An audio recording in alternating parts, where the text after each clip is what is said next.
First line in the Chinese national anthem is "Stand up, those who refuse to be slaves." And now the Chinese people are using that as a real rallying cry. And I'm going to show you some of that coming up here soon once you like and subscribe.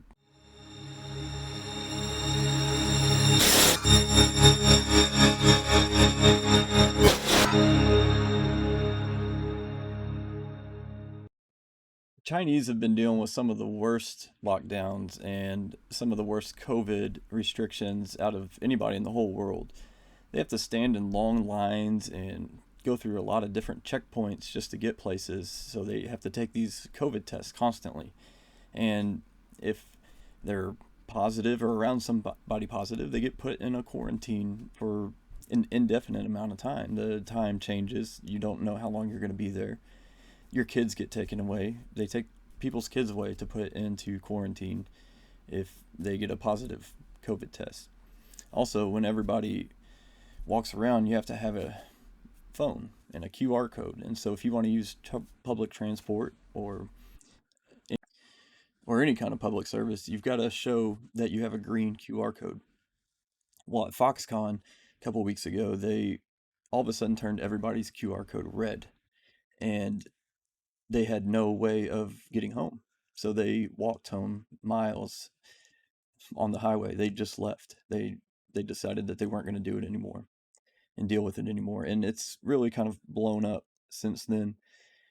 And let me give you an example what the QR code looks like, and then I'll show you what's going on right now. This is the QR code system that they have, and as you see here, oh, denied. This person is not able to use the subway because they either came in contact with somebody with COVID or they had COVID. And these are the lines that people have to stand in to get the COVID tests, and it could take hours. This is really what sparked everything off. This was a building. This is what they do when they put them in quarantine. They either weld the door shut or they'll close it up with metal wire so that they can't escape. And unfortunately, has ended up in so many people dying, starving to death, or just dying from not being able to get medical care. And here comes an example that really sparked all of this off. And this is a building fire. That was the end of it. This is the fire here, and it's just terrible. And you can hear the people screaming, and they can't get out because their doors are welded shut. And they're asking people to open their doors for them. So here's another demonstration, and you can see that the Chinese are not afraid of the police. And the thing that's different about these protests that you normally don't see in China is that they're actually calling against the CCP.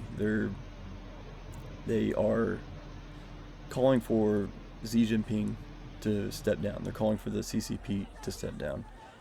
And normally, if you do see a protest in China, it's going to be over a company, and they don't usually protest like we would think of it. The only protests that are allowed are really the only ones that are against companies normally. So at first they tried to spin this like the Foxconn was just a company dispute. And this here is London, outside of the Chinese embassy in London. Everybody's crowding out to voice their support for the Chinese. Really, the whole world should be doing that. And the funny thing about this is, I think it's safe to say you can see a lot of similarities. If you're from the United States or Canada or any Western country, you can relate to this very, very well. And you can feel their pain. And what do you think the police here think? They're probably more worried about their jobs, right?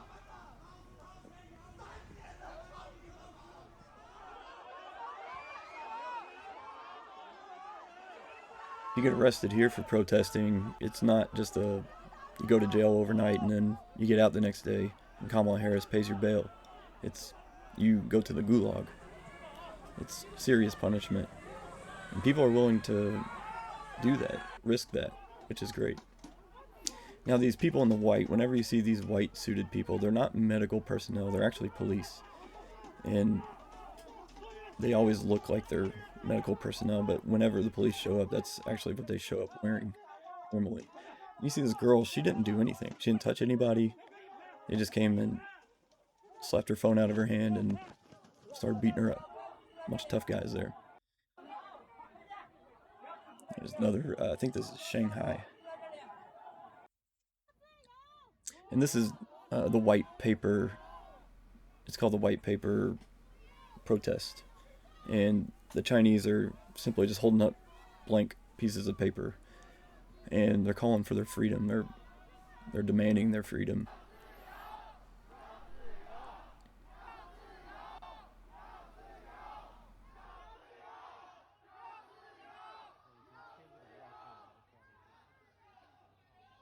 Other thing to note too is this is not just one section of China or one town in China, it's all over China. And this is kind of what the Foxconn situation looked like. And this may or may not be a factory that people are trying to leave. But they've had it. They're done with these lockdowns. Now, if you live in an apartment building and you want to get out, but you're in quarantine, this is what you got to go through. These people are trying to get out of their house. Or work. It could be work. I could be wrong about that. But either one, imagine trying to fight your way out.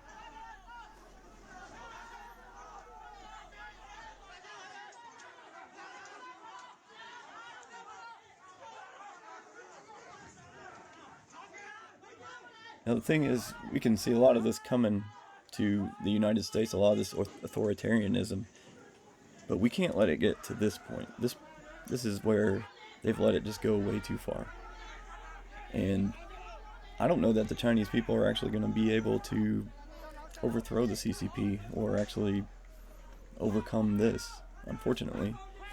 And I may be pessimistic, but I just think that the CCP and the PLA are just too powerful.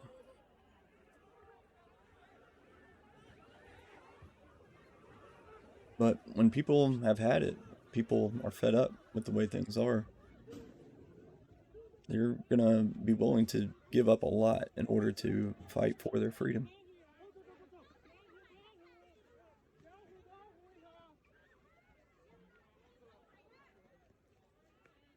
All we can do is simply pray for them and ask Congress to take the money that we're sending to Ukraine and try to give it to the Chinese people so that they can actually get some real work done with it.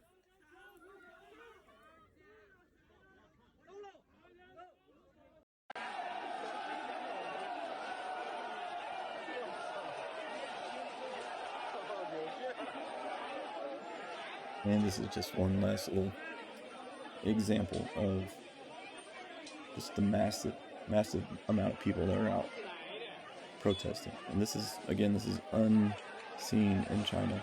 This is a big moment. Really hard to get anything out of China as far as communications. And the Chinese, the CCP, are driving around with signal jammers. So it's even difficult for the Chinese to communicate with each other. But we can just still pray and hope that freedom will prevail in China and that this authoritarianism that is taking over our world is taken down. I'm going to leave you with one last video of Dr. Fauci. And before that, I just want to thank you for watching this. And I just hope you subscribe and hit the like button for me because that helps me out a lot. But until next time, peace be with you. And here's Fauci. Approach that clearly the Trump administration had right from the very beginning, and the accusatory nature, the Chinese are going to flinch back and say, no, I'm sorry, we're not going to talk to you about it, which is not correct. But they're not talking to the Biden administration about it either. Exactly. I think that horse is out of the barn, and they're very suspicious of anybody trying to accuse them. We need to have an open dialogue with their scientists and our scientists, keep the politics out of it, and let the scientists, because these are scientists that we've known for decades.